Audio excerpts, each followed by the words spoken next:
namanya itu judulnya nih Tony RM buka BAP, ada perbedaan ini Palu di dalam BAP-nya seperti ini. Bagaimana kita bisa percaya dengan Palu yang gedenya minta ampun itu jadinya ada perbedaan antara BAP dan juga fakta-fakta di lapangan. Ini sangat menarik teman-teman, sangat menarik. Bagaimana bisa menyusun dakwaan sementara keadaannya berbeda. Mungkin teman-teman juga bertanya-tanya, ya ini saya nggak ngarang-ngarang teman-teman, saya nggak ngarang-ngarang. Ini teman-teman bisa dapatkan beritanya. Bahkan ini berita nih tertulis tuh, tanggal 22 Mei, ya 22 Mei 2026. Baru tayang nih. Langsung saya kasihkan untuk teman-teman sebagai bahan informasi. Keren sekali nih teman-teman ya. Ini luar biasa. Jika Anda, nih saya katakan ya, jika Anda mencermati kasus ini, jangan person-person, jangan oh aku dukung ini, aku dukung ini, aku dukung, jangan. Lebih baik kita simak dulu perkaranya ya. Saya akan bacakan untuk teman-teman semua terkait dengan yang ini ya. Di BAP itu begini teman-teman, begini, dan ini keluar ini di media teman-teman ya. Kalau keluar di media ya mau tidak mau menjadi konsumsi publik teman-temanku. Nah, kenapa sekarang saya menampilkan ini supaya teman-teman juga paham bahwa ada kejanggalan-kejanggalan yang tentu saja ini sangat fatal, sangat fatal. Sampai bisa ketik nih, ketik judulnya aja ya. Isi BAP pembunuhan 5 warga Pauman Indramayu, pasti ketemu. Pasti ketemu. Nah, sekarang kita menilai nih. Dari pertanyaan ini, apakah palu besi yang saudara Ririn Rifanto gunakan untuk melakukan eksekusi pembunuhan terhadap saudari Budi Awaludin dan 4 orang lainnya tersebut menyerupai palu besi sebagaimana contoh di atas? Contoh di atas ini maksudnya apakah seperti ini? Jawabannya ya. Adapun setelah saya lihat sesama, ini Prio nih. Contoh gambar palu besi yang diperlihatkan oleh pemeriksa tersebut di atas sangat mirip menyerupai palu besi yang saya dan Ririn Rifanto gunakan untuk melakukan eksekusi. Sangat mirip, artinya apa ya? Begitulah. Nah, kalau sekarang ada yang gede-gede saya tidak tahu teman-teman, saya tidak tahu. Oke, saya bacakan ya, saya bacakan dulu. Sabar. Saya bacakan. Ini caranya gini, terus gini ya. Saya bacakan dulu ya. Saya bacakan yang ini ya. Tapi kalau di sini kosong nggak bagus. Bagus, tapi nggak apa-apa ya. Saya bacakan dulu. Indramayu, pengacara Tony RM mengungkap isi berita acara pemeriksaan Saksi Prio Bagustiawan terkait barang bukti palu besi yang digunakan untuk menghabisi 5 nyawa korban dalam kasus pembunuhan satu keluarga di Pauman, Jawa Barat. Hal ini disampaikan untuk meluruskan informasi yang ramai di media sosial penemuan palu yang diklaim sebagai berikut. Dalam keterangannya Kamis 21 Mei 2026, Tony RM menyebut pihaknya sengaja membuka data BAP ke publik agar proses hukum perkara ini dikawal bersama. Oh, ngono toh. Ngono toh jebule. Nih saya ditemani sama Dede ya. Dede di situ dulu ya, Bang Dede ya. Jangan kemana-mana Bang Dede, pokoknya diterima aja. Sambil di mute Bang Dede. Ya, untuk menjaga koma ya Bang Dede ya. Oke. Saya lanjutkan ya teman-teman ya, saya lanjutkan ya. Sering saya sampaikan bahwa saya masuk dalam perkara pembunuhan satu keluarga ini adalah untuk mengungkap kebenaran. Tujuan saya sampaikan ke publik secara transparan adalah agar publik ikut mengawal proses hukum perkara ini, ujar Tony RM. Ia menjelaskan dalam perkara tersebut berkas tersangka Ririn Rifanto terdapat BAP saksi Prio Bagus Setiawan. Pada BAP nomor 27, penyidik memperlihatkan contoh gambar palu besi berwarna putih berbahan stainless kepada Prio. Penyidik menanyakan, apakah palu tersebut menyerupai alat yang digunakan untuk mengeksekusi Budi Awaludin dan 4 korban lainnya? Dalam BAP, Prio menjawab, setelah saya lihat dan saya perhatikan, gambar palu besi yang diperlihatkan oleh pemeriksa sangat mirip, menyerupai palu besi yang saya dan Ririn gunakan untuk melakukan eksekusi pembunuhan terhadap Budi Awaludin dan 4 orang lainnya. Fik. Palu yang digunakan untuk membunuh adalah palu besi warna putih berbahan stainless, bukan warna hitam, terang tegas Tony RM. Ia menambahkan, dalam daftar pencarian barang bukti di berkas perkara juga tercantum palu besi warna putih stainless yang dibuang di sungai Desa Babadan, Kecamatan Sindang, Kabupaten Indramayu, bukan di saluran Got Comberan seperti informasi yang beredar. Benar juga ya. Ini kan yang kita bicarakan kan. Surat perintahnya kemana, larinya kemana jadinya kan. Sehingga Tony RM menyebut klarifikasi ini penting karena keterangan Prio sudah diperdengarkan di persidangan terbuka, sehingga sudah menjadi konsumsi publik saat bersaksi di sidang terdakwa Ririn beberapa waktu lalu. Prio tidak mencabut keterangannya soal palu besi warna putih stainless dan tetap konsisten bahwa eksekusi dilakukan dengan palu tersebut. Palu ini sama palu yang satu ya beda toh ya. Awas, jangan sampai nemu palu lagi nanti untuk menyesuaikan dengan daftar pencarian daftar pencarian barang. Karena sudah ditemukan palu besinya, ujar Tony RM, menyindir ramainya klaim penemuan palu di media sosial. Kami mengajak masyarakat untuk terus mengawal perkara ini agar kebenaran terungkap. Yang salah dihukum, yang benar dibebaskan. Perkara pembunuhan satu keluarga di Pauman Indramayu ini menewaskan 5 korban dan menyita perhatian publik. Proses persidangan terhadap terdakwa masih berjalan di Pengadilan Indramayu. Oke teman-temanku, berita yang terkait dengan ini ada judulnya ini, Tony RM buka isi BAP pembunuhan 5 warga Pauman Indramayu. Oke ya, jadi saya sudah bacakan semuanya utuh tanpa saya potong-potong, tanpa saya kurangi, tanpa hoax. Oke, silakan untuk Pak Dede. Assalamualaikum Pak Dede. Silakan dibuka Pak Dede.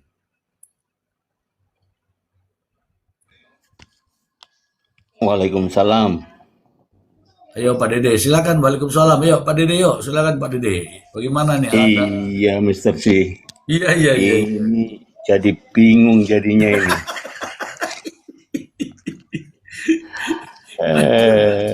Lumut ya. Saya mengamati jadi bingung juga ini. Ya. Ini dengan ditemukannya palu yang ternyata keterangannya dari pengacara lain ini juga menjadi masalah juga rupanya ini. Apa nggak ada konspirasi apa ya? Yang artinya itu semua itu dikendalikan. Ini bukan menduga, saya ini menduga aja. Apakah ada konspirasi yang lebih besar untuk masalah ini gitu? Yang gak berani saya ngomong sebetulnya juga gitu. Aku juga gak berani Pak, ngomong. Aku gak berani Pak. Bapak nanya itu aku gak berani. Tanya aja netizen di bawah Pak. Tanya netizen di bawah aja Pak. Juga bingung. Ada 2 kubu bela Prio, satunya bela ini. Padahal kalau dipikir-pikir, kalau semua itu akan kena hukuman itu. Iya, Semua iya, iya. itu Iya, iya.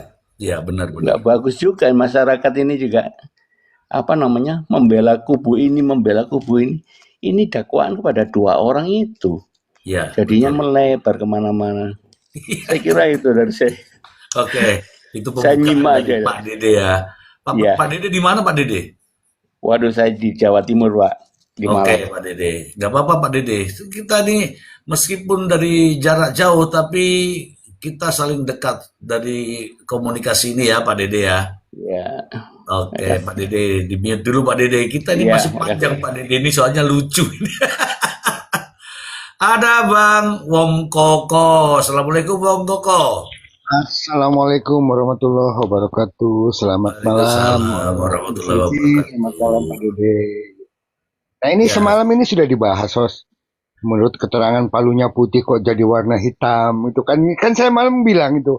Tuh yang kemarin malamnya ditampilkan host, lalu host nampilkan lagi. Oh, ini kan baru keluar dari got jadi warnanya hitam kan begitu. Nah, itu kan begitu. iya, Baru iya, mungkin kalau sudah dibersihkan bisa jadi putih kan gitu. iya, Cuma iya, iya. logikanya kalau kalau stainless saya rasa tidak karat ya kalau stainless ya. Karena itu kan krum ya. Nah, Iya. artinya walaupun di dalam lumpur ketika diangkat itu krumnya tetap bening gitu loh. Tuh mungkin mungkin kalau sudah bertahun-tahun ya mungkin bisa karat ya. Dan ini juga udah kurang lebih ya 10 bulan kan gitu dari rentang waktu Ya, kejadian ke ditemukan kan gitu. Jadi masih ya, masih simpang siur gitu loh menurut saya. Lanjut. ya. Ini saya kasih tahu nih kabar-kabar terkini ya teman-teman ya. Jadi apa yang diramaikan di berbagai media, ditemukanlah Palu. Palu itu diakui oleh Priyo. Priyo menunjuk di tempat itu. Tepat sekali tidak ada namanya kalau namanya pencarian tuh biasa antara ini sampai sini, perjalanan ini sampai sini. Enggak, ini langsung titiknya situ. Titik, tik, langsung tik, titik, dah. Nah, begitu titiknya ditemukan, palunya itu lain lagi, gede. Padahal sebelumnya Priyo itu juga sudah diperiksa di kepolisian, di penyidikan. Jawabannya ini tadi saya sudah bacakan. Dan palunya ya ini. Ini. Ini kata Priyo. Nah, sekarang ditemukan tuh palu yang di got tadi yang saya ceritakan. Ini menjadi rumyam lagi teman-teman. Kenapa saya katakan demikian? Apa yang disampaikan dalam berita acara, apa yang disampaikan dalam dakwaan, apa yang disampaikan dalam kesaksian berbeda teman-teman, berbeda, berbeda. Nah teman-teman, saya juga ingin teman-teman itu apa namanya ikutlah ya, ikut peduli dengan kasus ini. Bukan berarti ikut menjadi apa tadi itu dibilang Pak Dede pro sana pro sini. Enggak, salah itu kalau pro sana pro sini. Karena kedua-duanya itu terdakwa. Kedua-duanya itu terdakwa. Ada yang pro Ririn, ada yang pro Priyo. Ya Mister J enggak pro lah. Dua-duanya itu penjahat dan sedang didakwa. Kenapa mesti pro? Ini hujan suaranya berisik. Kemudian nanti ada yang pro Jokowi lagi. Kan malah repot nih. Aduh, aduh, aduh. Nah seharusnya sekarang ini kita berbicara dakwaan jaksa seperti apa, alibi dari terdakwa seperti apa. Tapi nyatanya fenomena ini muncul nih, ada yang pro Ririn, ada yang pro siapa namanya itu Priyo. Jadi ya begitulah faktanya teman-teman. Nah sekarang kita masyarakat dengan disajikan media seperti ini, kita juga boleh untuk berpikir, beranalisa, beropini, boleh, boleh, ya. Makanya berpikirlah, beropinilah sesuai dengan apa yang Anda ketahui, mengenai benar atau tidak nanti saja. Tapi begitu Anda melihat yang ini yang disajikan, kemudian yang ini yang ditemukan, ya Anda kan berpikir. Begitu maksud saya. Silakan Pak Dede, bagaimana pandangan Anda? Ya, Kalau pandangan saya sendiri sih, apa nanti ini kalau nantinya ya ini, saya mau tanya juga ini, dengan dibantahnya ya, Priyo membantah kesaksiannya yang yang kemarin itu, apakah nggak tambah berat hubungannya, hukumannya dia itu? Kok kelihatannya kok malah berat ya? Cuman hanya bisa menyeret Ririn aja yang masuk dihukum gitu aja. Tapi kalau melihat dakwaan dari jaksa sendiri, itu juga lain lagi tuh. Jadi bingung. Jadi bingung. Ada dakwaan, ada sementara keterangan dia yang kedua. Bapak transfer 1,5. Terus Makasih sayang. ada lagi Saya nih kemarin penemuan mau baru ganti. yang kayak gini. Ini yang bikin mumet ini. Makanya saya tadi gak berani menyebut. Ada nggak kira-kira ini konspirasi? Saya juga nggak berani nyebut itu. Nah, terus mengenai satu lagi temuannya ini ya juga analisanya penasihat hukumnya dari Pak Tony RM yang mengatakan bahwa ada mobil Pajero yang bulan April itu ada di rumahnya orang tuanya si Aman Yani. Tapi setelah Ririn berteriak itu, mobil itu nggak pernah ngendon di situ lagi, sering di situ. Itu penemuan baru lagi, tapi itu kan fakta di luar yang ditemukan Pak Tony RM. Iya. Juga menjadi teka-teki juga semuanya nih. Saya kira itu, saya sendiri juga masyarakat awam yang bingung, tapi kepingin juga menganalisa gitu. Karena rumitnya masalah ini. Waduh, tiap hari saya lihat Mr. C ini luar biasa. Sama Prof siapa tuh? Prof Emran. Iya, bagus sekali. Ya, jadi gini Pak, saya peduli dengan ini karena apa? Karena ini rame di media. Sementara masyarakat kita berbondong-bondong tuh justru media lah sebagai kiblatnya. Dan makanya saya ingin menyampaikan bahwa ketika keinginan masyarakat begitu banyak ingin tahu tentang kasus ini, makanya saya hadir Pak. Saya hadir bukan berarti saya membela kanan, membela kiri, membela Priyo, membela Ririn. Mari kita dudukkan dulu. Nah, kalau saya tidak ada, mungkin juga nggak apa-apa sebenarnya. Tetapi alangkah baiknya, ketika tahu hal-hal semacam ini, kita pun berkontribusi untuk kebenaran, untuk penegakan hukum. Saya kira itu sih Pak, itu tujuan saya. Nah, sekarang kita semua disajikan ini Pak ya. Disajikan dengan dengan fakta-fakta yang mungkin di beberapa pihak yang ada yang membenarkan, justru ada yang memuja-muja bahwa jujur yang sini jahat. Loh, kalau benar itu justru kedua-duanya Pak ya, kedua-duanya itu berada pada posisi terdakwa saat ini Pak. Nah, sekarang kalau dua-duanya terdakwa, harusnya ini teman-teman ya justru mempercayai dulu dakwaan. Tapi nyatanya ada keinginan saya tidak tahu Pak, tapi faktanya memang inilah fenomena sosial yang terjadi di media sosial. Demikian Pak Dede. Terima kasih. Ya. Saya nyimak aja dulu. Oke. Bagaimana Wong Koko? Ini yang saya kemarin itu nontonnya di Bang Densu tuh, antara Bang Tony sama Bang Densu. Wah, itu Bang Tony itu semangat itu menerangkan bahwa pembunuhannya seperti ini. Itu kan Priyo yang ceritakan kepada Bang Tony RM, karena posisi Ririn lagi keluar sama Joko waktu terjadi pembunuhan itu. Kok tiba-tiba besoknya Priyo itu mengubah keterangannya kalau yang 4 orang itu tidak ada loh. Itu Priyo yang menceritakan kronologinya, sementara Priyo sendiri yang menuduh kalau 4 orang itu hanya bohong belaka kan gitu. Itu lucu itu kalau menurut saya ini. Jadi Pak Tony itu kan tahu dari Priyo bagaimana dibunuhnya seperti ini, terus melangkah seperti ini, mengayunkan ke sini, nanti bapaknya di atas seperti ini. Itu kan cerita Prio ke Pak Tony. Lalu Pak Tony kan bercerita di media sosial, akhirnya kan banyak orang simpati. Tapi tiba-tiba cerita itu Prio sendiri yang mengubahnya. Nah ini di sini juga tanda tanya nih sama Prio saya ini. Ya. Itu mungkin host itu. Terima kasih. Ya, itulah fakta. Jadi teman-teman melihatnya dari ranah itu saja. Itu sudah bagus. Karena ternyata apa yang disampaikan, apa yang dilakukan itu sampai di media.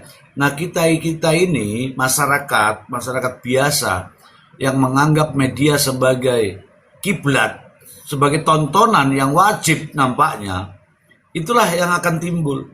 Tetapi jangan lupa kita juga punya pandangan-pandangan lain. Ya seperti salah satu contoh apa yang terjadi saat ini. Palu yang ditemukan adalah palu godam sebesar itu. Tetapi ketika Prio dihadapkan pada pertanyaan apakah palunya seperti ini, jawaban di dalam BAP dia menyatakan iya benar. Dan BAP ini tidak pernah dicabut oleh Prio. Terus palu yang mana yang benar? Nah inilah menjadi problem saat proses persidangan ini. Teman-teman jangan dianggap sepele ya. Ini adalah persidangan, bukan interogasi biasa. Ini adalah persidangan. Ketika kita sudah masuk proses persidangan, tata cara persidangan, kemudian fakta-fakta yang terungkap itu semua akan dijadikan bahan. Nah, keterangan dari BAP, keterangan pada saat pembelaan atau perlawanan, kemudian keterangan pada saat kesaksian, nampaknya berbeda. Ya kan? Salah satu contoh ini, kemudian contoh berikutnya adalah adanya 4 orang, kemudian adanya palu besar. Jadi sudah ada perbedaan. Nah, perbedaan itulah yang sekarang kita berada di sini untuk menyatukan pendapat. Sebenarnya ada apa? Pak Dede tadi, ya bagus sebenarnya pertanyaan itu Pak Dede. Apakah mungkin adanya konspirasi? Pertanyaan itu bagus untuk diucapkan, tapi untuk menjawabnya itu berat sekali teman-teman. Berat sekali, tidak mudah. Ya mungkin teman-teman bisa bilang iya, bisa bilang tidak. Tapi ketika mengatakan iya, Anda wajib membuktikan. Itu masalahnya. Ketika bilang tidak, tapi kok begini, menimbulkan pertanyaan baru lagi. Itu Bung Koko. Izin host, ini ada yang bertanya dari kemarin. Kenapa CCTV tidak dibuka semua? Nah ini coba terangkan, Mr. Z, ini banyak sekali nih pertanyaan di bawah ini seperti ini. Andai katanya CCTV dibuka semua, ini kasus ini terang benderang. Nah ini masalah CCTV gimana ini coba menurut Mr. Z ini? Kalau banyak yang bertanya ini di bawah ini. Oke teman-teman, bukti CCTV adalah bukti digital ya, bukti digital. Ketika bukti digital yang itu akan dijadikan sebagai alat bukti di pengadilan, maka haruslah yang berbicara adalah ahlinya. Sebab CCTV itu tidak bisa bicara. Yang berbicara adalah orang yang meneliti. Siapa orang yang meneliti? Adalah ahlinya. Nah masalahnya sekarang, apakah CCTV itu sudah diperiksa oleh ahli digital forensik atau hanya gemblondong saja itu CCTV begitu saja? Karena itu teman-teman saya kasih tahu nih ya, kejadian itu tanggal 28, penemuan mayat tanggal 1, kemudian tanggal 8 September barulah tertangkap pelakunya. Minimal tanggal 28 kejadian, polisi itu baru tahu di tanggal 1 Nah, tanggal 1 itulah polisi bergerak untuk mendapatkan CCTV. Memang ada keinginan masyarakat untuk CCTV itu dituangkan di dalam digital forensik secepat mungkin supaya apa? Tidak menimbulkan spekulasi, tidak menimbulkan persangkaan-persangkaan lain. Misalnya jam berapa terjadi pembunuhan, di cross check dengan keterangan, di cross check dengan penemuan mayat, di cross check dengan sorotan CCTV. Nah, dari situ mungkin sudah ada kesimpulan. Tetapi ini masyarakat kan dibiarkan ngambang. Peristiwanya seperti ini, CCTV-nya yang ditampilkan yang ini, kemudian proses pemeriksaannya begini, konferensi pers dari Polda begini. Jadi kita memang dibiarkan untuk saling bertanya-tanya. Pada akhirnya apa? Saling mendukung. Ada yang pro Ririn, ada yang pro Priok, ada yang pro pengacara siapa itu, ada yang pro pengacara siapa itu. Jadi memang nampaknya ini by design menurut pendapat saya. Begitu Wong Koko.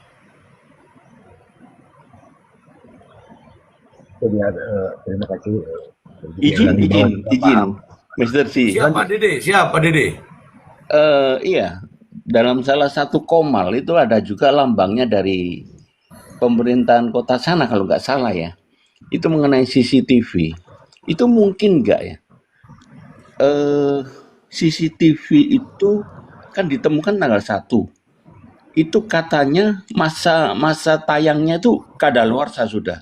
Jadi sudah ketumpuk. Nah, itu kan harus dibuktikan sama ahlinya juga. Kalau memang itu dikatakan tertumpuk atau nggak bisa dilihat lagi, kenapa yang potongan yang kecil itu bisa ditampilkan? Itu kan juga menjadi tanda tanya. Nah, di sini saya juga bertanya-tanya, kenapa penyidik nggak secara langsung juga secepatnya juga untuk masyarakat tidak bingung itu ditampilkan keseluruhan, itu apa bisa diminta sebagai bukti dari pengadilan, katakanlah dari hakim meminta untuk penuh ketika kasus ini sudah bergulir gitu, apa itu bisa? Kalau bisa alangkah baiknya itu. Nah, ini sebagai masyarakat awam tadi ya itu mengambang jadinya, kita yang dibuat pingpong, masyarakat dibuat berpikir sampai jenuh untuk memikirkan ini masalah ini. Yang kedua juga itu kartu SIM itu, SIM cardnya itu apa bisa diminta oleh hakim?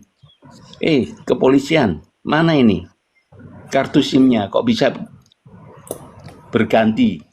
Apakah itu bisa nanti dijadikan barang bukti yang menyusul? Katanya sih dari sebelum-sebelumnya kayak Palu tadi itu gak bisa menyusul kan? Apalagi sudah berbeda itu sebagai barang bukti gitu. Itu mohon pencerahannya. Terima kasih. Baik, terima kasih. Ya, terkait CCTV tadi yang katanya ketumbuk itu kata siapa sebenarnya? Saya tidak tahu kata siapa, tetapi memang kita bisa menebak-nebak bahwa ada namanya ketumpuk. Tapi polisi ini kan punya ahli ya. Yang berbicara mengenai hal-hal semacam itu bukan siapapun. Jadi ahlinya, kalau ahlinya yang sudah ngomong bahwa contoh ahli digital forensik yang sudah berbicara, itu enak berdasarkan fakta yang ada dan ada upaya-upaya recovery. Nah, upaya-upaya recovery itu juga perlu dipertanyakan karena yang tahu hal-hal semacam itu adalah ahlinya, ahli digital forensik untuk bisa mengungkap kebenaran yang sebenar-benarnya. Bukan justru mengatakan ketumpuk. Habis itu tidak ada upaya. Bisa kok. Ada hal-hal yang mungkin sudah kelewat aja bisa di recovery kok. Nah, apakah itu sudah dilakukan? Ya saya tidak tahu. Karena pada komal yang lalu, kebetulan ada juga si Tony RM, saya kebetulan bertanya, apakah itu dilakukan? Tidak. Lah kemudian CCTV itu disita untuk apa? Ya disita begitu saja, ditampilkan gelondongan begitu di pengadilan. Beda kalau dari analisa digital forensik, ahli yang akan ngomong, masuk jam sekian ini proses masuknya seperti ini, masuk jam sekian, keluar jam sekian, begini prosesnya. Itu digital forensik bisa menjelaskan. Tapi kalau ahli biasa yang hanya bisa memutar CCTV mah sama dengan masyarakat yang lain. Terkait dengan SIM card, hakim bisa menanyakan itu. Tapi faktanya sampai saat ini kita tidak pernah disajikan di persidangan itu terkait apa yang didapat oleh handphone tiga handphone yang disita itu. Ada 3 handphone yang disita sebagai barang bukti minimal ya, untuk mengetahui jejak. Minimal berikutnya untuk mengetahui percakapan. Minimal adalah untuk mengetahui adanya kasus ini adalah perencanaan. Tapi kita tidak disajikan itu. Kemudian ada pertanyaan di bawah ini ya, dari Pagar Dawan. Memori CCTV-nya mungkin penuh. Bisa begitu, tapi yang ngomong harus ahlinya. Hambatannya seperti apa? Nah, jangan menebak-nebak. Kemudian ini dari Ardi Ranyol. Mr. Z, kasus ini sudah viral tingkat nasional. Apa Mabes Polri gak ada tanggapan sama sekali? Saya tidak tahu, mungkin teman-teman mendengarkan, tapi sampai saat ini saya tidak pernah mendengarkan di berita-berita ada Mabes Polri, tidak ada. Nah, meskipun sudah tingkat nasional, tetapi ranahnya sekarang bukan ranah Polri, tapi ranah daripada proses peradilan di Pengadilan Negeri Indramayu. Apa yang harus dilakukan? Konsekuensi dari dakwaan, teman-teman, dakwaan ya, harus dibuktikan di pengadilan. Apa dakwaannya jaksa, bagaimana alibinya para terdakwa, itu yang akan diambil kesimpulan oleh hakim. Dan hakim mau tidak mau, suka tidak suka, harus memutuskan perkara ini. Harus, karena dakwaan sudah jalan, masa di bubar-bubar, ulangi lagi. Jadi harus ada keputusan, teman-teman ya. Begitu Bang Dede, informasi dari saya.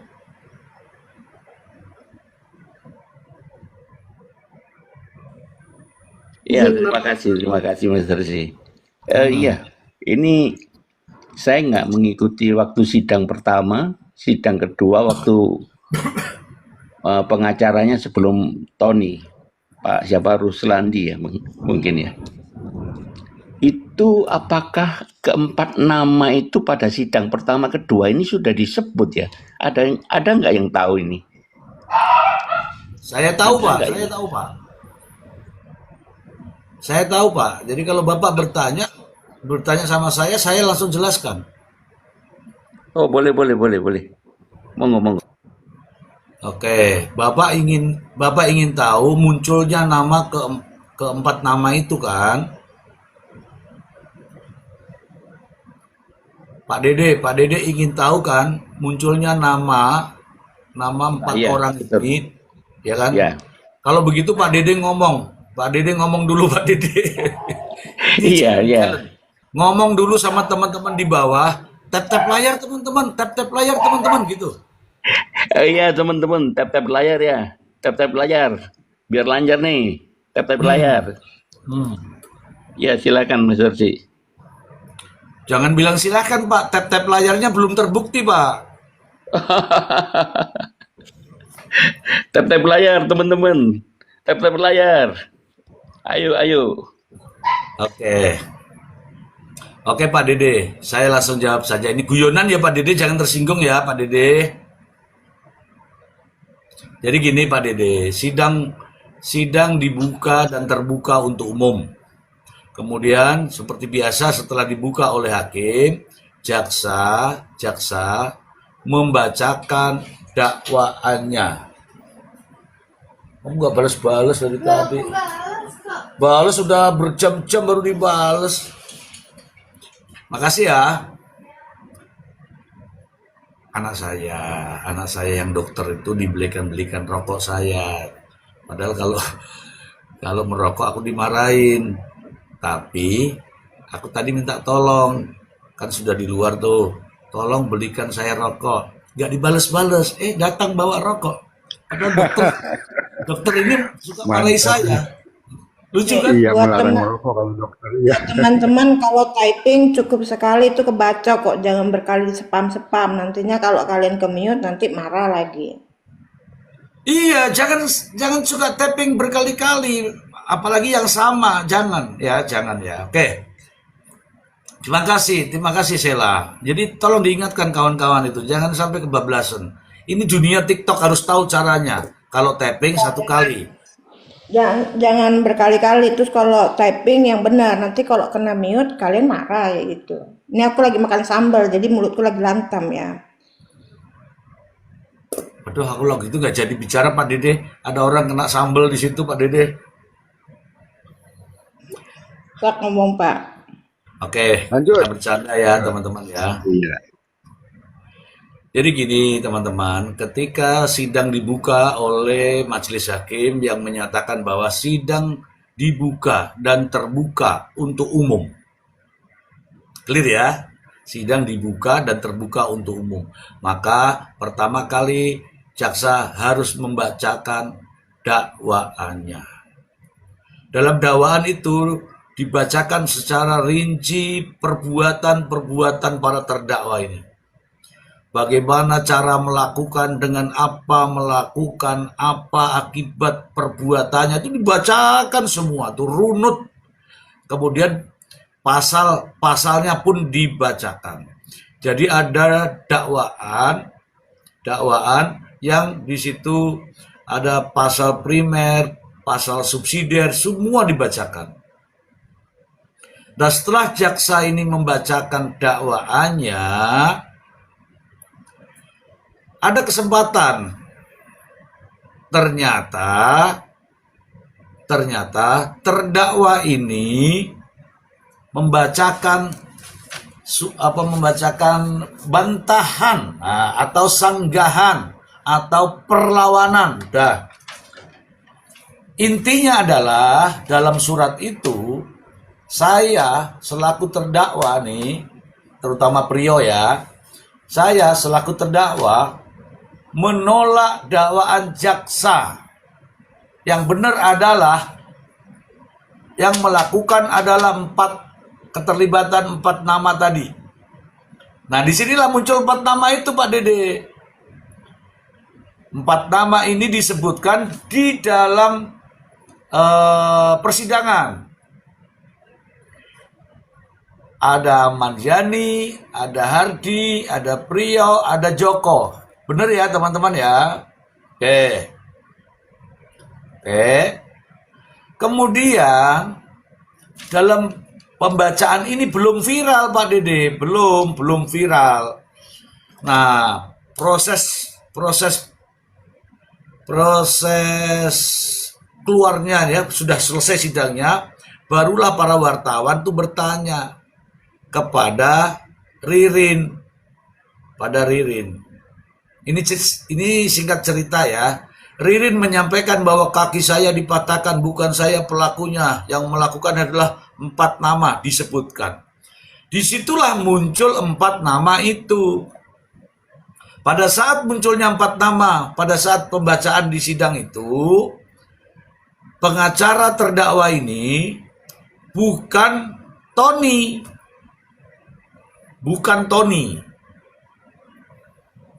Bukan Tony pada saat itu. Bapak maaf, aku potong dulu, itu awalnya bukan Ririn yang ngomong. Itu si Prio dulu yang ngomong di wartawan. Ditanya siapa aja. Baru Ririn ngomong. Udah saya jelaskan bahwa Prio itu bicaranya di depan persidangan. Ririn ditanya di depan wartawan. Di depan wartawan itulah yang rame. Tetapi saat itu pengacara, pada saat Prio bicara tertulis, pengacaranya bukan Tony. Bukan Tony. Oke ya teman-temanku ya. Pak Riswandi ya kalau tidak salah ya. Ya pokoknya bukan Tony. Aku nggak mau nyebut nama. Nanti ada persoalan Kita kan harus melihat profil orang ya. Karena kalau dikit-dikit lapor tuh repot. Intinya bukan Tony. Nah, karena bukan Tony, rame di media sosial, rame di berita, ada si Ririn yang sedang ditarik sama jaksa, itulah yang membuat kita semua ini jadi kok bisa begini ya, kok bisa begini, begitu kawan-kawan. Gitu Pak, jadi munculnya nama itu Pak, munculnya nama 4 itu ada di persidangan yang bantahan terhadap dakwaan yang dibacakan oleh Priyo. Begitu Pak Dede. Oh, tapi sekarang malah nggak dicabut ya? Apa dengan kesaksian yang baru ini? Apa yang dulu itu nggak dicabut ya? Sama si Priyo ini ya? Keterangan yang dulu itu nggak dicabut berarti? Belum dicabut ya? Jadi yang Ya, dulu itu dia ngomong masih berlaku itu. nah, Walaupun dia itu sudah Pak. menyatakan yang baru ini. Oke, bener Pak. Jadi begitu Pak, itu buktinya itu ada.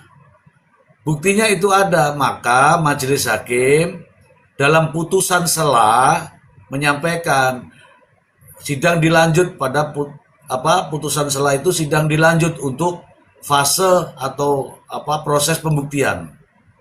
Di proses pembuktian inilah rame nih. Dihadirkanlah 21 saksi dari pihak jaksa penuntut umum dalam proses persidangan. 21 saksi ini ya namanya saksi de auditu katanya atau saksi yang terkait dengan penemuan mayat, ya mungkin kesaksiannya tidak akan menunjuk terdakwa 2 ini. Karena dua ini ya tidak ada saksi. Tidak ada saksi, makanya berkasnya dijadikan 2 perkara. Antara berkas Priyo dengan berkas Ririn. Priyo jadi saksi Ririn, Ririn jadi saksi Priyo. Ini namanya proses splitsing, itu sudah benar. Nah, masalahnya di dakwaan itu berdasarkan berita acara Priyo dan Ririn. Oke. Di dakwaan itu, dakwaan jaksa itu berdasarkan Priyo dan Ririn. Tetapi dibantah sendiri oleh Priyo dan Ririn. Kemudian dibantah lagi oleh proses kesaksian ini tadi. Jadi ada 3 perubahan ini dalam kasus Indramayu ini. Begitu Pak Dede.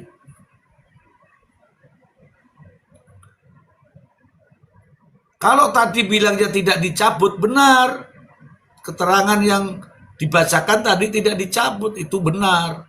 Kenapa saya katakan benar? Karena memang tidak ada pencabutan. Nah, Iya. tidak ada pencabutan. Hmm. Begitu Pak Dede, silakan. Terus nanti ini selanjutnya gimana itu ya? Justru itu Kan Pak, jangan menyerah dulu Pak, jangan menyerah Pak. Kita ini enggak, orang-orang, kita ini orang-orang. pembelaannya dari kuasa hukumnya nanti gimana? Sementara Loh, yang baru ini menyatakan bahwa ceritanya berbeda lagi nih. Antara dakwaan, antara keterangan yang pertama, antara keterangan yang terakhir ini. Nah, penasihat hukumnya gimana ini nanti mau bicaranya itu loh. Saya juga bingung ini. Udahlah Pak, gak usah dipusingin Pak. Biarkan mereka berjibaku untuk membela itu Pak. Yang penting nih Pak, menurut jaksa Ya, itu dakwaannya itu sesuai dengan dakwaan yang harapan jaksa aja lah. Mau gitu dibela ya. mau tidak kita nggak mau pusing Pak. Oke. Oke. Monggo teman-teman. Kecuali kalau Bapak di pihak salah satu terdakwa, mungkin Bapak pusing. Iya, Ya iya, iya. kalau kita mah ini Netral-netral aja aja. kita. Ya, Mm-mm. kita aja mengamati aja ya Iya, Pak Dede ya. iya, iya, Pak. Makasih. Ah, oke, terima kasih Pak Dede. Nanti di sini terus Pak Dede. Nanti ada lagi Pak Dede. Iya, iya. Pokoknya ini seru Pak Dede. Pak Dede pertanyaannya tuh sama persis dengan saya. Hanya saya nggak mau saya ucapkan. Kalau Pak Dede kan frontal langsung. Ini konspirasi ya Mister Z. Aku jawab, aku rarti ya Pak.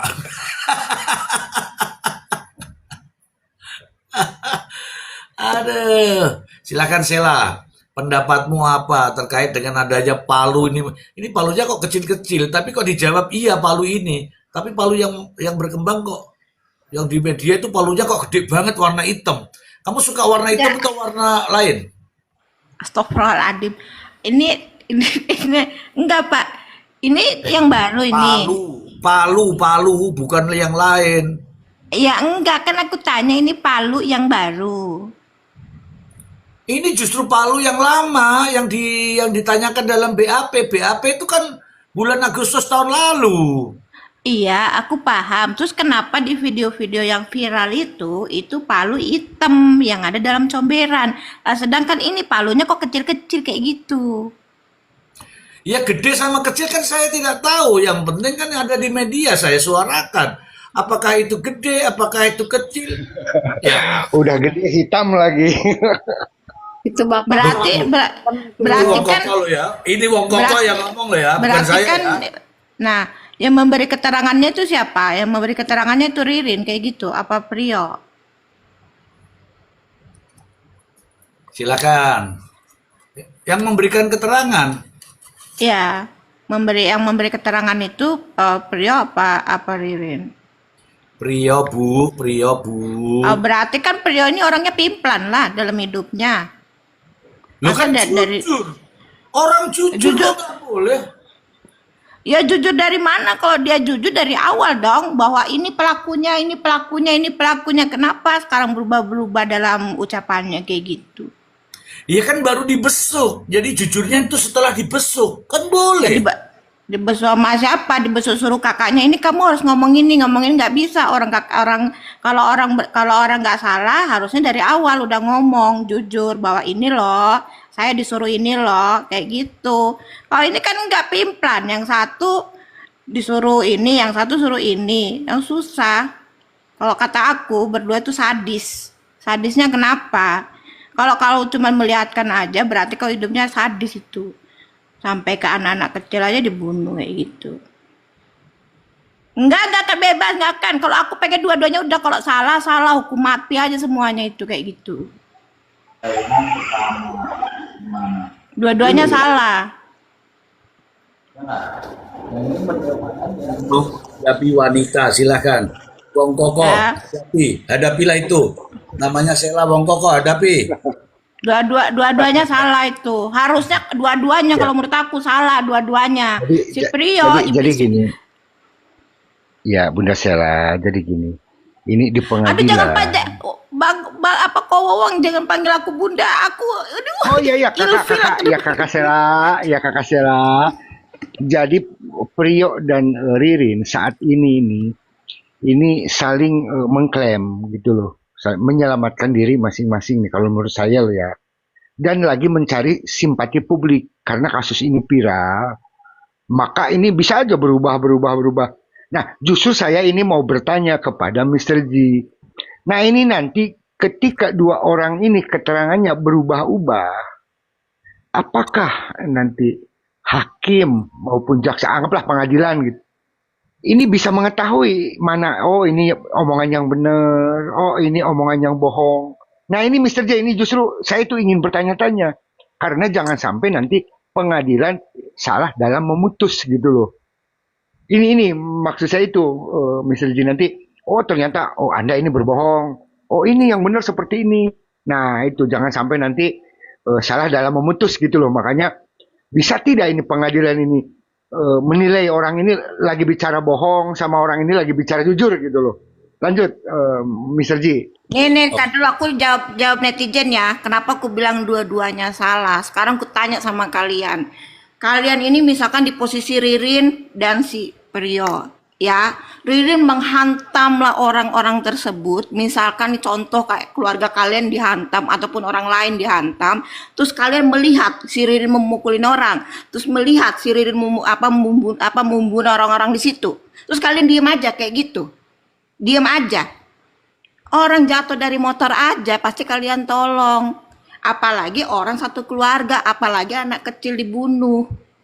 Punya hati nurani nggak kalian hidup kalian? Kayak gitu. Jadi dulu kalau misalkan kalian melihat pembunuhan, ya lihat pembunuhan terus kalian tidak ada teriak ataupun meminta tolong sama orang, berarti kalian pun sama, kejam, keji.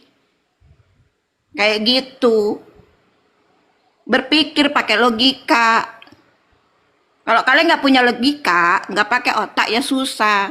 Kalau kalian bilang enggak, yang ini benar, yang ini salah, enggak. Kalau menurut aku dua-duanya salah. Kayak gitu. Oh, di sini sekarang nggak ada yang membenarkan, nggak ada yang ini, nggak ada. Justru ini lagi mendalami dari kedua orang ini.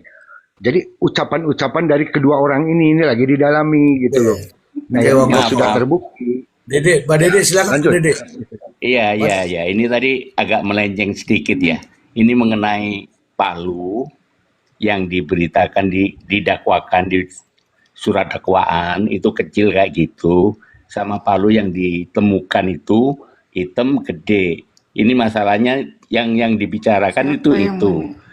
Mengenai kasusnya sendiri, kita mengatakan bahwa pembunuhan itu keji dan nggak beradab sama sekali, dan kita tidak dalam proses menyalahkan kedua orang ini dulu.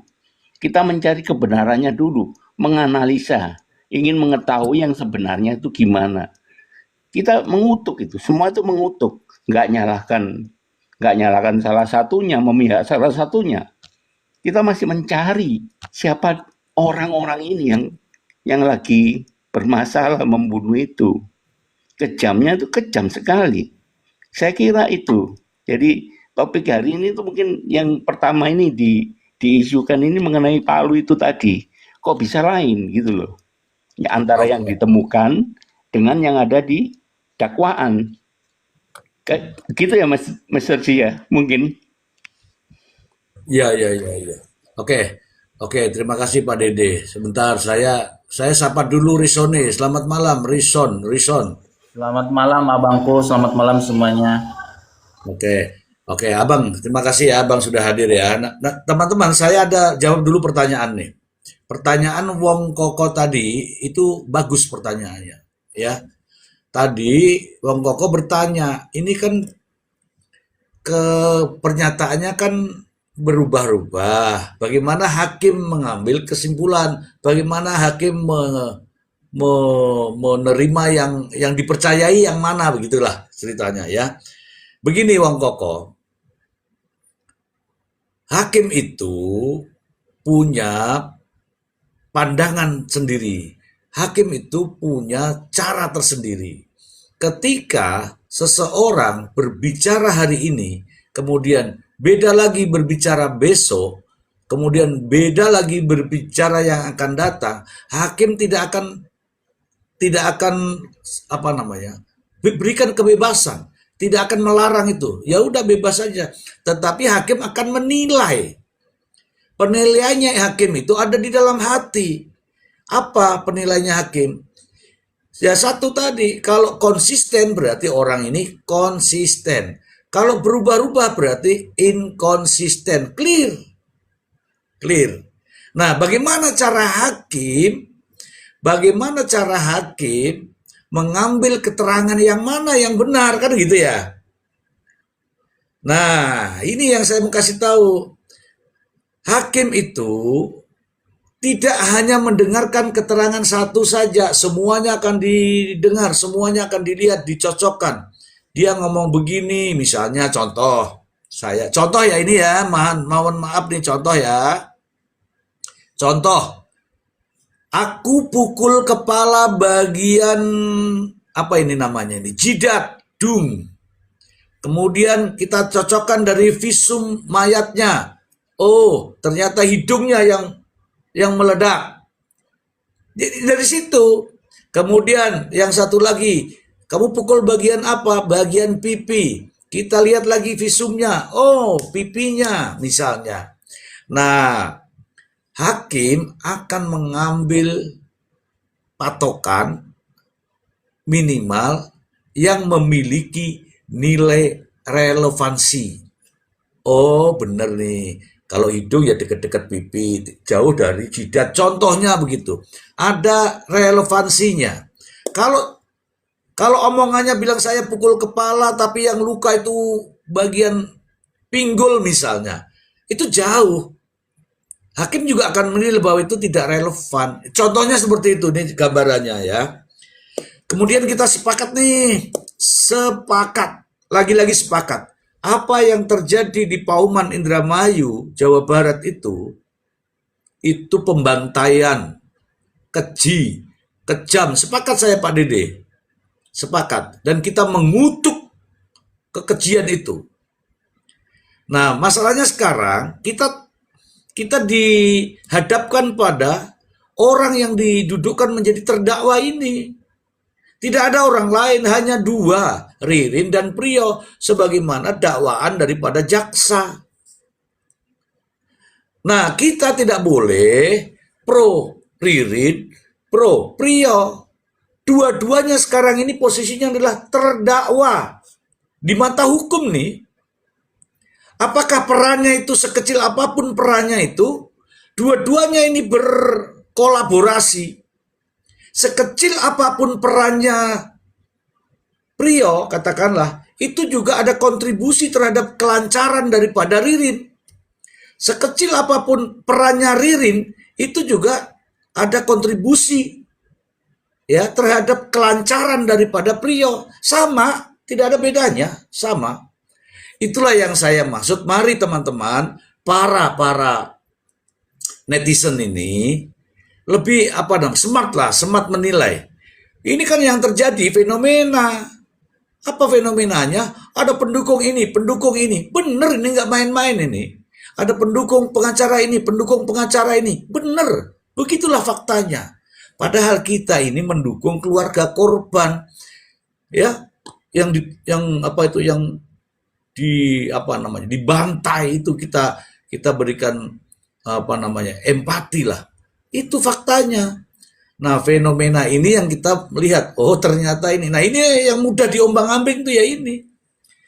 Begitu. Nah, sekarang saya ke Bang Rison. Silakan Bang Rison.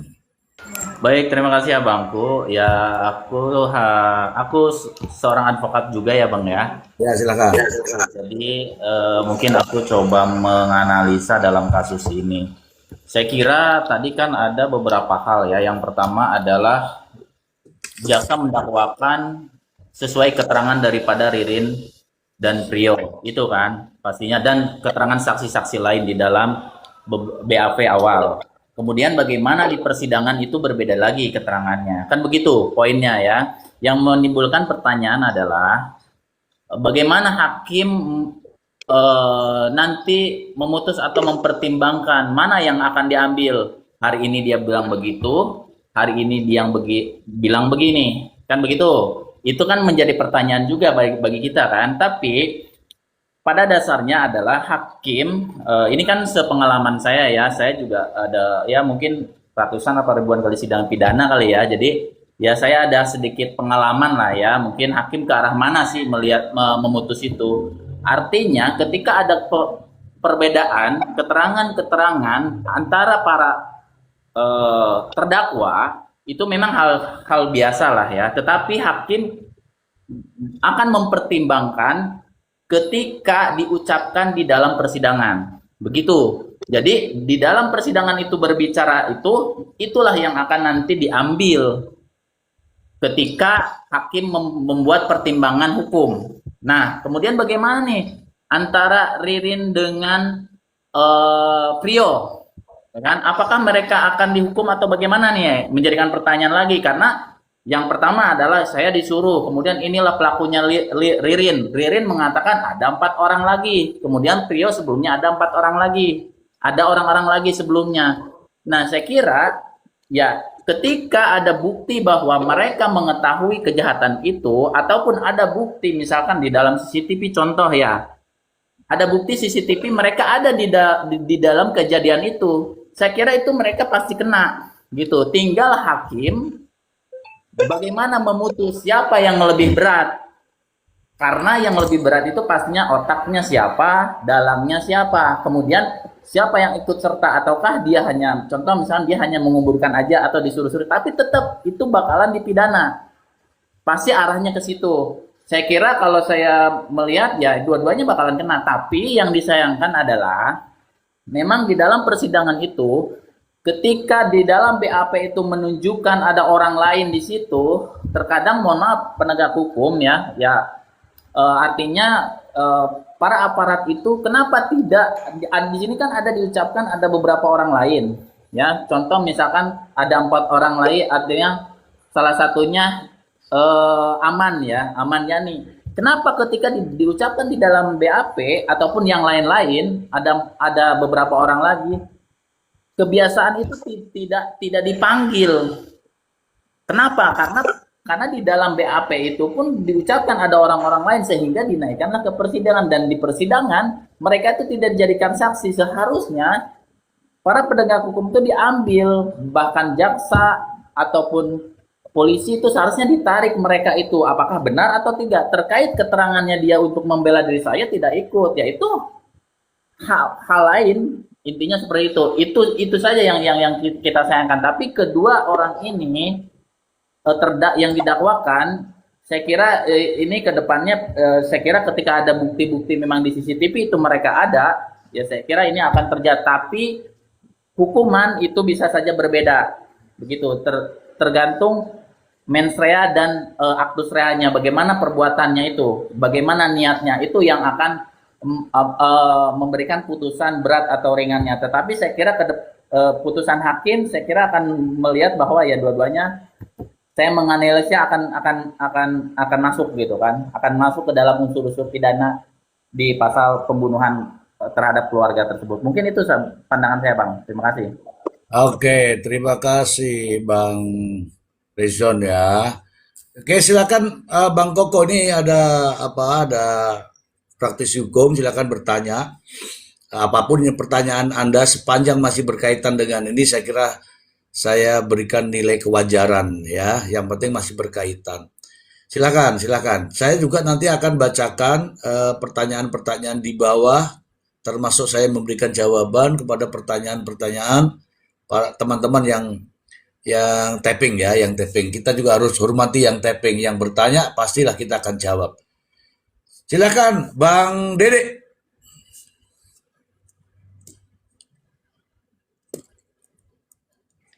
Kalau saya melihat ya di surat dakwaannya itu hanya mereka berdua yang didakwa ya. Tetapi di dalam keterangannya Prio kemudian itu menyangkut 4 orang dan dilanjutkan ke selanjutnya Pak Tony juga masih 4 orang itu yang ribut itu kan. Jadi tadi kata Pak tadi siapa itu? Rizon. Pak Rizon itu dakwaannya BAP-nya itu 2 orang. Yang saya tahu itu ya, nggak ada 4 orang ya, 2 orang. Jadi kalau manggil yang 4 orang ini justru ini kewenangan hakim gimana itu? Saya sendiri kurang tahu ini Pak Mas Versi. Izin Bang, boleh langsung menjawab atau bagaimana Bang? Bang Hos. Boleh. Maksud saya begini ya Bang. Saya juga pernah ada beberapa kasus ya yang memang salah satunya persis seperti ini. Ketika diucapkan di dalam BAP, ini kan poinnya kan dakwaan itu timbul dari BAP ya Bang ya. Yeah.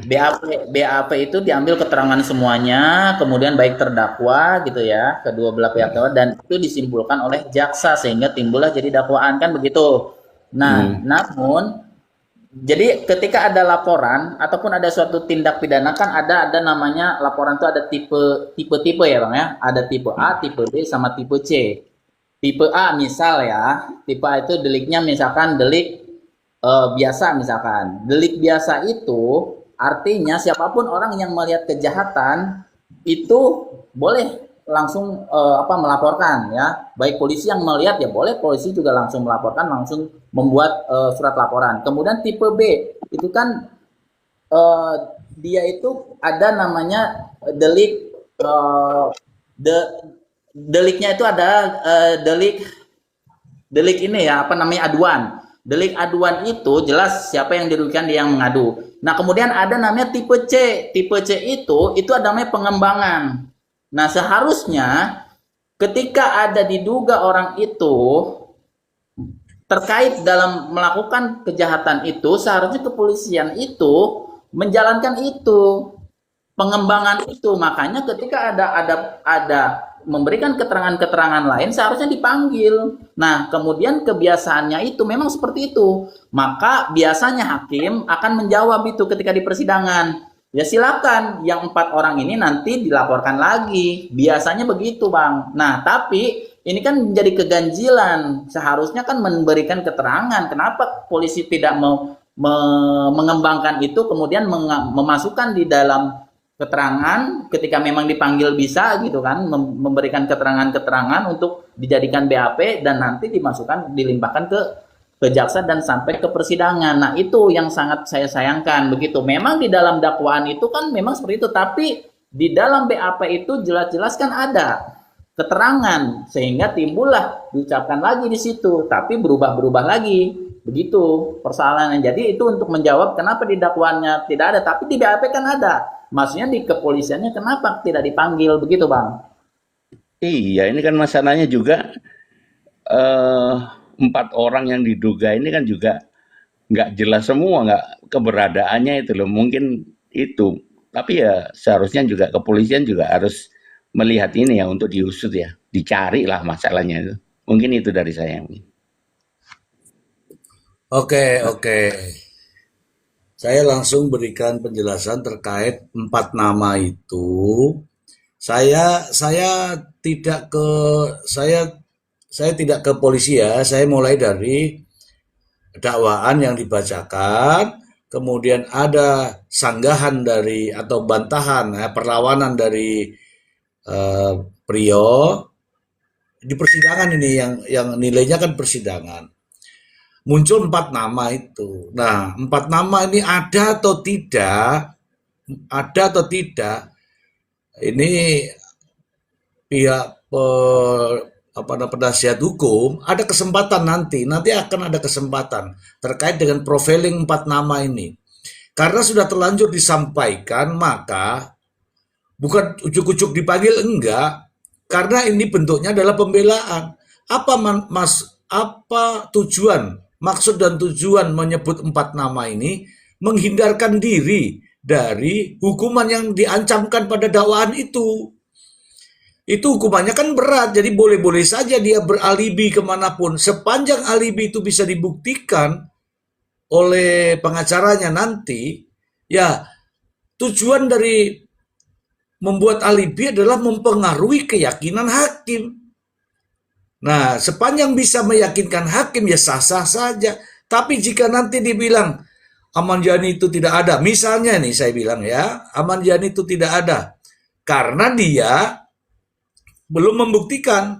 Kalau nanti dia bilang nih Ahmad Yani itu ini, rumahnya di sini, alamatnya ini orangnya, katakanlah gitu ya, bisa dilakukan oleh penasihat hukumnya, ya mungkin jadi pertimbangan polisi untuk melakukan proses penyelidikan kembali.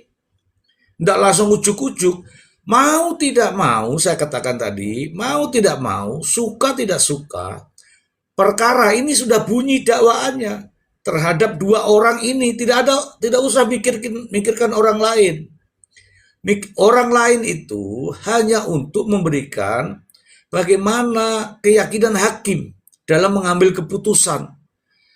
Misalnya nih, sejatinya Mohon maaf semua nih teman-teman, sejatinya yang melakukan bukan dia, karena inisiatif si Ahmad Yani, si Hardi, si Joko, katakanlah gitu nih. Artinya apa? Membebankan perbuatan pada orang-orang itu.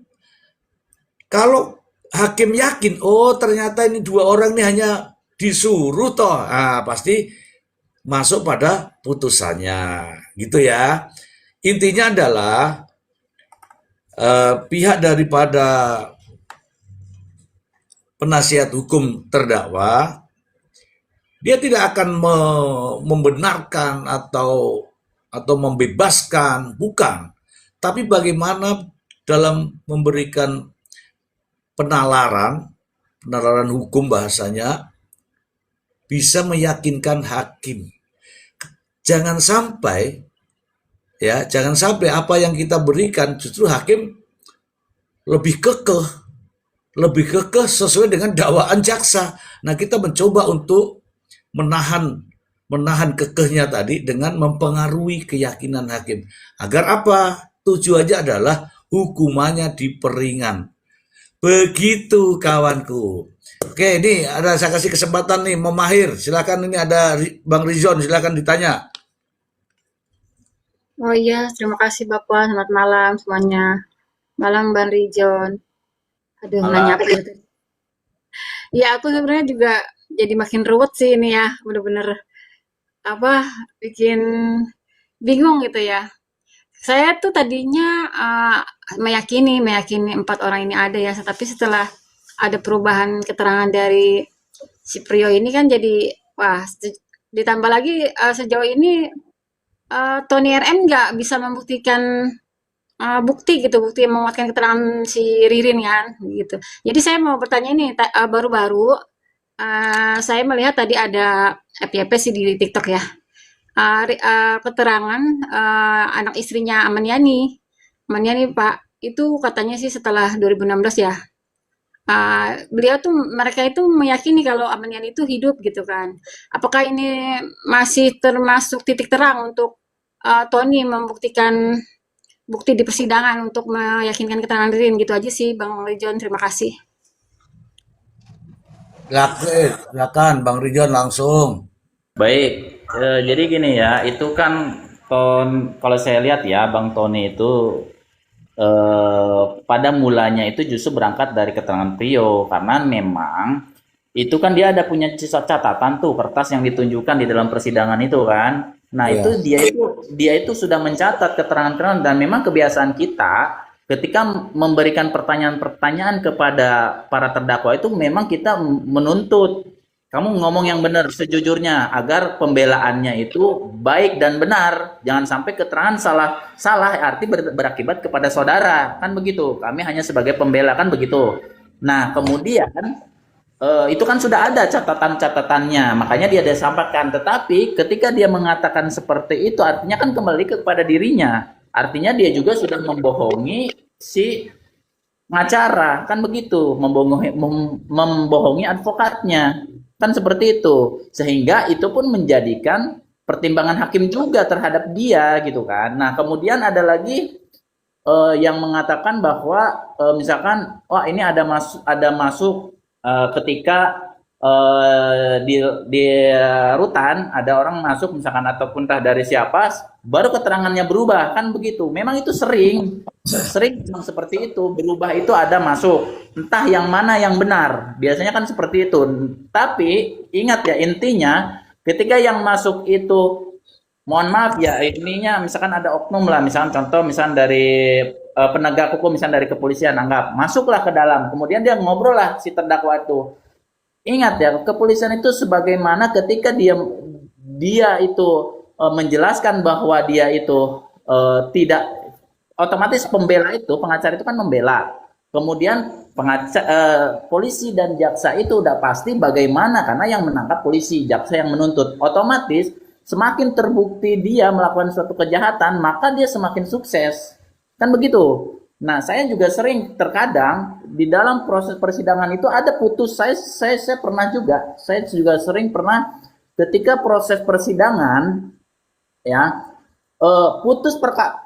dicabut kuasa itu. Ternyata pas saya selidiki ke keluarganya dan lain-lain, ternyata ada iming-iming, memang ada. Kamu jangan pakai pengacara karena melakukan ribet dan lain-lain. Pada faktanya ketika putusan hakim ya semakin berat putusannya, semakin berat, tidak ada pembela ya semakin berat ternyata ujung-ujungnya gitu. Maka mereka itu terpancing. Kalau saya melihatnya ke situ, ya itu memang sudah biasa. Makanya ketika masyarakat melihat, oh misalkan ada keterangan ini, ternyata berubah lagi pikiran. Itu memang proses persidangan memang seperti itu. Jadi kita tidak perlu misalkan berubah pikiran dan lain-lain. Kita lihat keyakinan kita, ini mana nih yang benar, kan begitu. Tetapi ketika ada keterangan baru, misalkan dari Priyo bilang seperti itu, kemudian dan lain-lain, pengacara aja dibohongi, kan begitu kan? Toh yang benar yang ini, yang mana yang benar kan kita nggak tahu. Kan seperti itu, ada di dalam dirinya. Nanti hakimlah yang merangkum petunjuk-petunjuk apakah dia masuk atau tidak. Kan seperti itu, intinya apakah dia melakukan atau tidak. Jadi untuk kakaknya tadi nggak usah bingung ataupun nggak usah ini. Coba yakini di dalam hati, karena bisa juga keterangan Priyo yang saat ini itu juga salah gitu. Intinya poinnya adalah saya kan bukan kuasa daripada mereka nih, baik terdakwa ataupun si korban ya. Saya netral tapi menjelaskan bagaimana sih dinamika di dalam proses penegakan hukum ini. Gitu tadi saya sudah jelasin mulai dari awal. Terkadang ya memang saya mengaitkan lagi ke belakang ada 4 orang. Terkadang ada begitu. Contoh misalkan ada penggelapan. Uangnya dikasih seseorang, terus uang yang broker itu yang menerima dipidana, dilaporin. Ternyata uang yang didapat itu adalah orang lain, pihak ketiga. Nah, ketika dia menyatakan pihak ketiga yang ngambil, terkadang oknum itu dari kepolisian dia tidak mau, dia yang sebagai bantalan gitu, sehingga dinaikkan persidangan cuma hanya 1 orang, tapi di dalam BAP udah terbukti kok ada kuitansi dan lain-lain, tapi terkadang sering terjadi seperti itu. Iya. Begitu. Oke, terima kasih. Terima kasih. Itulah yang namanya dinamika pembuktian. Nah, ketika ada yang tidak pernah dimunculkan dalam BAP, tidak pernah, kemudian dalam kesaksian tidak ada. Nah, ini siapa pengacara dapat informasi itu diusulkan kepada hakim. Yang mulia, saya ingin menghadirkan nama-nama saksi sebagai berikut. Diusulkan, akan didengarkan. Tujuannya apa? Tujuannya adalah mempengaruhi, lagi ya saya bilang ya, mempengaruhi keyakinan hakim. Orang saksi yang di pihak jaksa mungkin begini begono, saksi yang pihak pengacara akan membantah, yang benar nggak gitu, begini. Nah, hakimlah yang akan dipengaruhi. Ingat ya teman-teman ya, keterangan berubah-ubah mulai nih saya katakan ya, dari BAP, dari dakwaan, dari kesaksian yang menjadi fakta persidangan, hakim tuh tahu semua. Makanya hakim dalam memutuskan putusannya, vonis, itu selalu mengatakan itu keterangan terdakwa benar atau tidak benar. Bahasanya itu konsisten atau inkonsisten. Dalam mengambil putusan, pasti itu juga pertimbangan pertama kali hakim akan menjadikan suatu pertimbangan. Selama proses persidangan, terdakwa jujur. Nah, itu kan?